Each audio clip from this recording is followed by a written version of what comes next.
Hey everyone, it is David Ault, and I want to welcome you to the gathering, another on the road edition, this time coming to you from Siem Reap, Cambodia, with my beloved. J. Ramlantini. Uh, do you think it is accurate to say that a lifetime has happened since last we saw you? I think it might be 10 lifetimes. 10 lifetimes, maybe even more. The theme that immediately comes up for me is what makes something go from the intellect into embodiment? What makes a theory move down and become a practice? What makes an exhilarating, inspiring idea become a way of life? And I'm here to tell you that I don't know of any other way than to put it into practice as the moment is happening. Fun times. Fun times. So I'll say this. People have always asked, what is your favorite quote? And unwaveringly, with all the brilliance that is out there in the world, my favorite quote is from A Course in Miracles. And it says, love brings up everything unlike itself. And I will confess that for years, I really didn't understand what that meant. It sounded poetic, it sounded beautiful. And the more that I began to take a deeper dive into personal responsibility and spiritual practice, I began to understand that if I'm going to say that I am something, if I'm going to announce that I am for something or advocate for something, then my interpretation of that Course in Miracles wisdom is that then everything unlike that, the polar opposite, polarity of love, comes up, meaning it rises up from the unform and becomes the form. And I always say, not to test or to beat us up or to defeat us, but to help us make good on what it is that we're saying we are. In other words, it strengthens the embodiment muscle. It makes us be in integrity with our claims, our word. Otherwise, we're just all walking around reciting.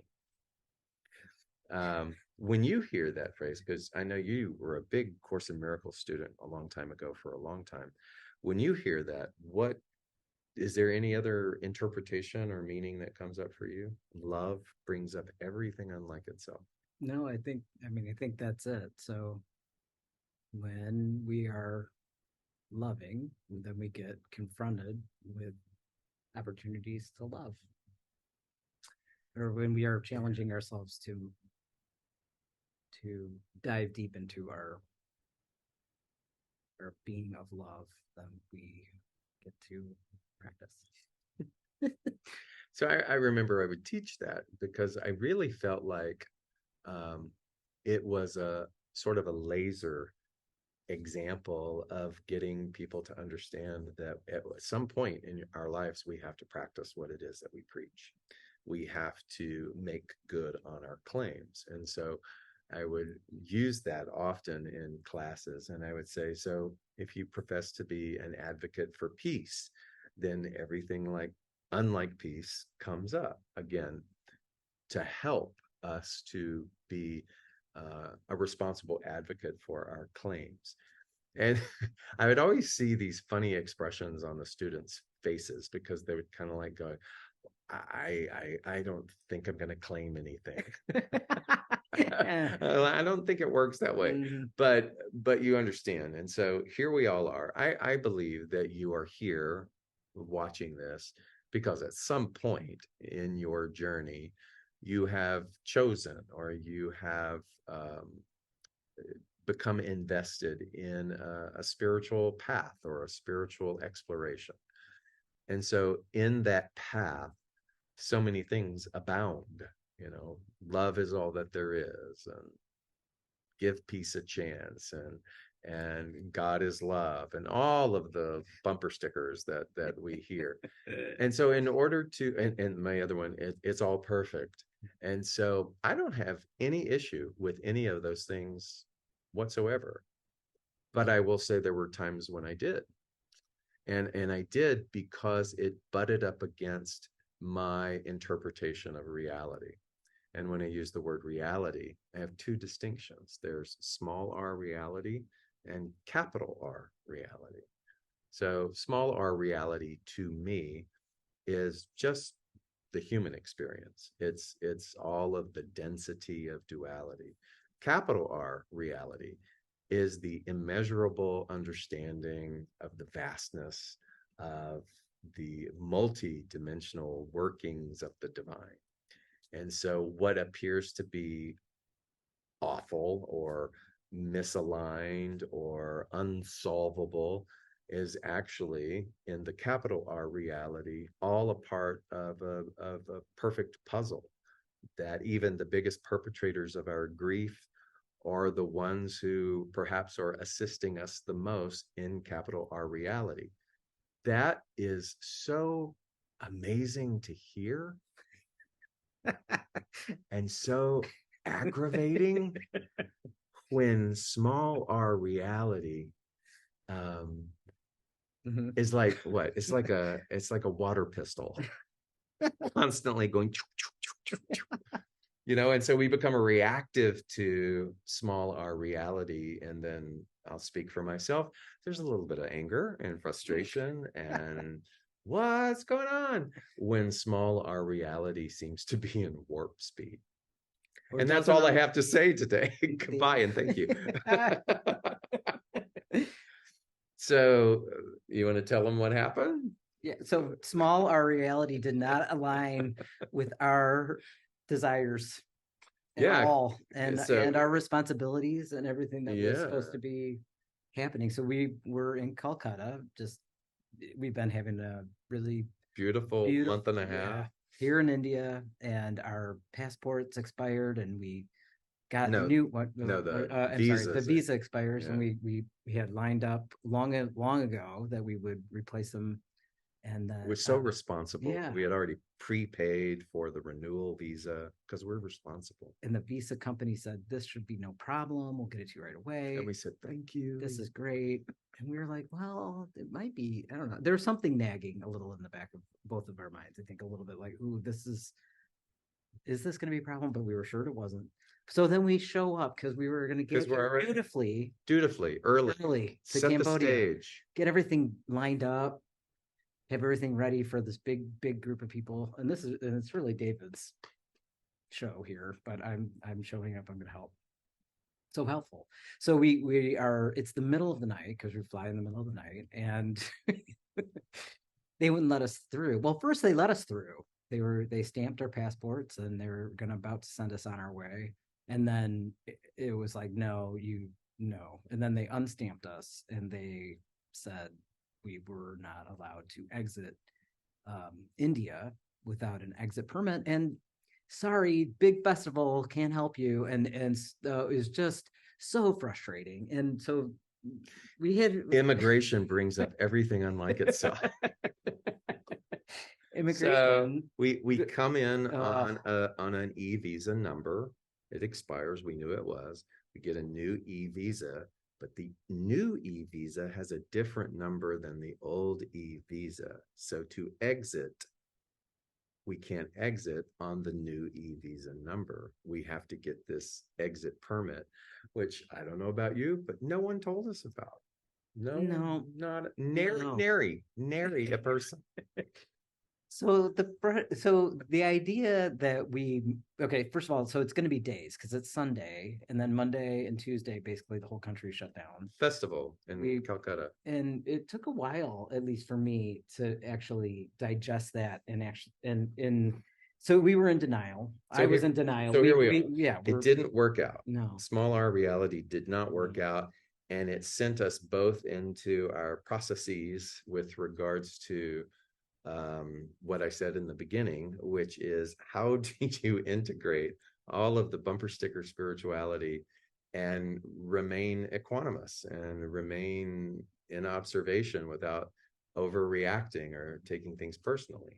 So, what did you learn, experience, Uh, or look? How many things did you learn I during that learned so experience? many things. Well, first of all, I learned that um, I I was not fully I was in denial about the fact that we weren't going to get out, and I think I was in denial because I am very unused to being powerless, and so I am, I appear like a white man, I have money, I live in America, and I'm used to kind of being able to get what I need to get done. And that was so weird to be completely helpless to that system. There was nothing I could do. No amount of money, no amount of power or influence was going to Begging.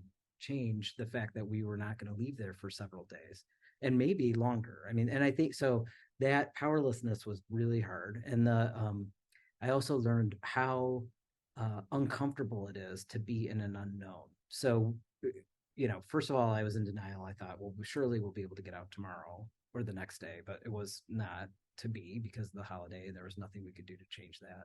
And then when became real that it could be that they take another week to process the exit permit, and we had no idea. And I really got in touch with or felt empathy for people who are like about to, like, is it cancer or is it not cancer? Like, oh, that kind of uncertainty of the unknown of the future was really a difficult thing to um, just be with.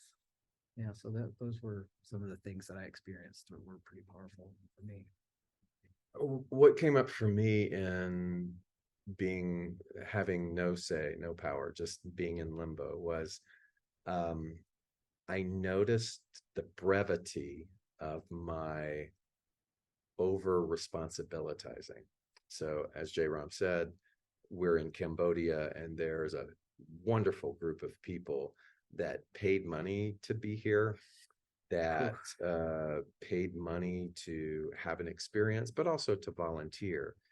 And the longtime leader in me, producer in me, um, people pleaser in me wanted to make sure that the experience was top notch. And this has been something that has been in the works for a very long time. We were planning to be here a couple of days in advance because the details of what we do here is remarkable. And I wanted to make sure it was all in place. I wanted it to be perfect for all the people who had invested their resources and their time to be here, because this is not a small thing to come to It's Cambodia. And all of that was in limbo. And so that sense of over responsibilizing, like, oh my God, what are they going to do? And so I'm trying to manage from Calcutta, India, all of the things that I was supposed to be doing on the ground here, trying to find people to do things, to communicate and whatnot. And um, that was what was hard for me because I feared that they would be mad. I feared that they would possibly be in their own situations where they were powerless and I couldn't help them or protect them. I mean, the head does many Ooh, things and the thoughts spirals. do many things. And it was just this full package of I'm letting people down. And at some point I had to make peace with that because, like J. Ram said, there was nothing we could do. And we could tell you that it was moment by moment, even after we got the form, even after we forfeited plane tickets and had to buy new plane tickets. I mean, it was just one thing after another. So it was personal expense and all of that. But that's a very, I would say, grandiose example of what we are presented, the opportunities we are presented to practice what we preach. And so here's the thing, what's the point? What is the point of even embarking or going down the road of spiritual practice if in those times we don't stop or we don't reach a level of awareness where we go, okay, here's my opportunity. What's the point of you and I reading books and watching videos and going to spiritual centers or being in community or groups and professing that we are spiritual or that we are invested in this stuff if we don't come to a crossroads where we make good on our professing, if we don't make good on all of the things that we say that we believe in? And so, I mean, I'm here to tell you, yes, of course, it's not easy. But here's the thing: how many times can we talk about being equanimous, and then when the moment is there, when all of the super Klieg lights, spotlights are on the situation, going, okay, love brings up everything unlike itself.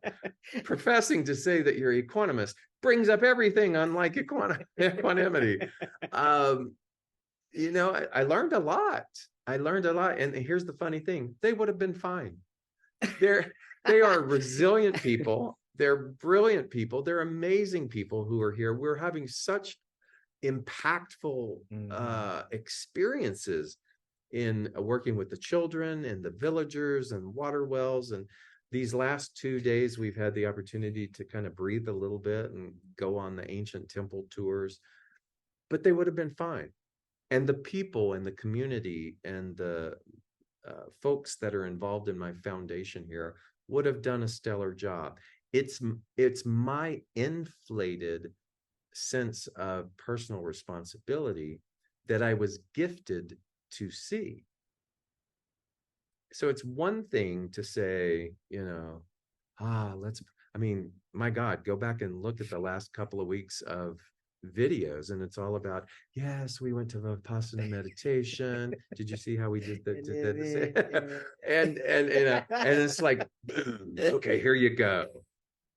And so we joked, but I said, I gave myself a C minus, some days C plus. And he's like, no, you gave it an A. And I said, it's sweet for you to give me an A, but inwardly, this is where it counts. Inwardly, if I bit my nails, I would be biting my nails inwardly, because there wasn't just a resolve. There was tension. There was hoping. We joke about a lot of hoping, and as we joke, praying to the Santa Claus God. Oh, dear Santa, will you bring me? Oh God, will you? There was some of that. And so to notice that, to see that, again, isn't a shaming thing. It's to go, okay, there's where the work lies. When I can see that. Right. But I still think that there, behavior is kind of the end of the rope, right? Or the end of the line. That first comes, thought, and then feeling, and then action. Thought, feeling, behavior. And so, I think it's the important part of, or the practice is to interrupt the feeling, like to be observant enough inside to, first of all, I think we fairly quickly recognized that this was love bringing up everything unlike itself. And so, I mean, I think that recognition, the awareness, and then the awareness of the internal state, because very, very rarely did your internal state become an outward behavior that was toxic or damaging to me or others. And I think that's, our humanity is going to have all the stuff. And also I think that having all the stuff is the juice of the learning. But then to be able to interrupt it and then not have that be something that comes flying out, because if it's coming flying out, then you're not in control.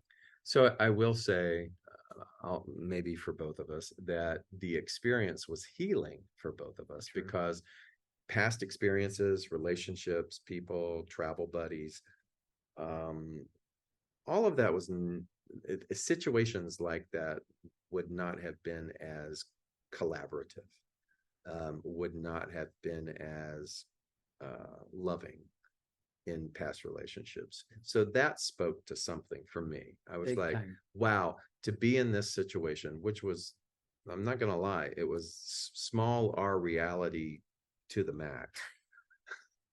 Heavy. Was was in this situation, I realized small R reality is just looming over everybody.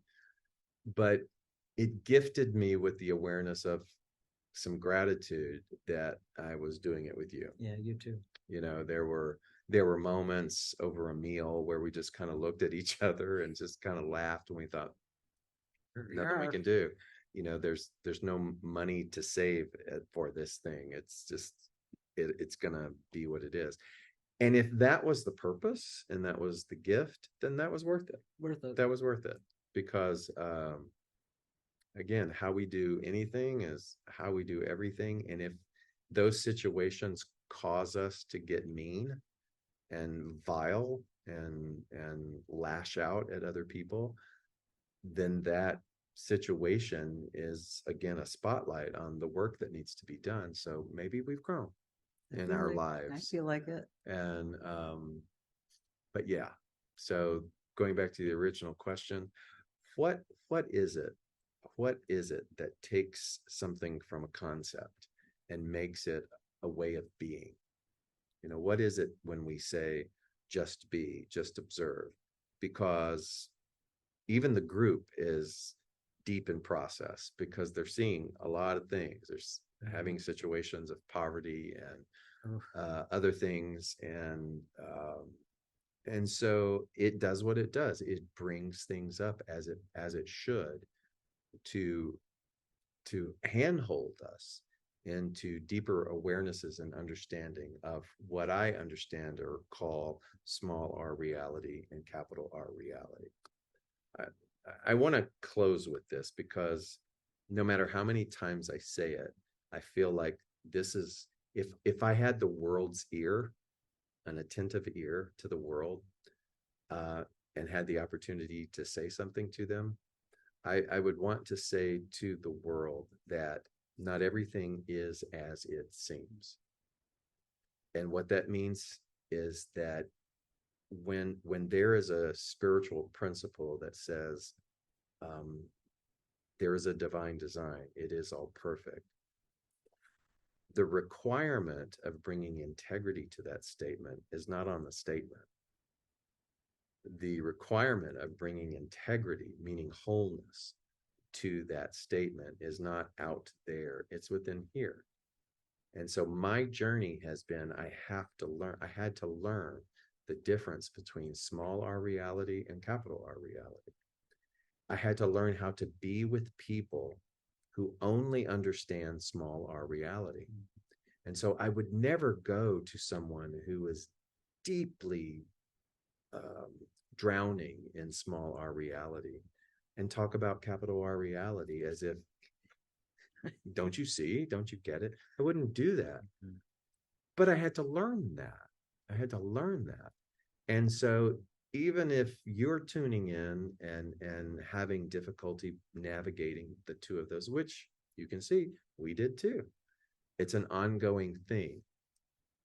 The more and more that we lean into a willingness to bring integrity to the idea that there is a divine design, that there is a perfection, what happens with that lawfully is that we begin to see it more. We begin to experience it more. We begin to have moments, just like we had, where over a dinner in Calcutta, we both looked at each other, and it was the most beautiful moment because we went, it doesn't matter. You know what? Even if we don't get there, it doesn't matter. The biggest gift is that we have remained loving to one another. Yep. Can't ask for more than that. So I want what I task you with this week is to think about that Zen proverb that says the obstacle is the path. What is your obstacle? What is the thing that you fear, avoid, curse, do everything within your power to try to overpower or sweep under the rug? Bring those things back out into the open and think about the fact that the obstacle is the path, not the workaround, not the thing to avoid. So be that person, place, or thing or theme or story or wounding, whatever it is, I want you to begin to play with the idea that previously the small r reality of those obstacles is not the entirety of the story. The capital R reality of those things is a beautifully, I'm going to use the phrase, beautifully karmic journey. And when I say beautifully karmic journey, I'm not talking about a punishing journey. I'm talking about a divine design journey, much like a spiritual sandpaper that is refining and rubbing off all of the things that we are not only capable of, but are. It's like Michelangelo's David in the marble. You can't see it, but it's there. And the karmic journey is the chiseling away. It's the sanding down all of the dualistic nonsense that isn't the truth of you. And so the hard things are that sandpaper. Those obstacles are gifts. And none of that will mean anything until the moment that you're in front of the obstacle and maybe you remember some of this and you take a deep breath and you lean in.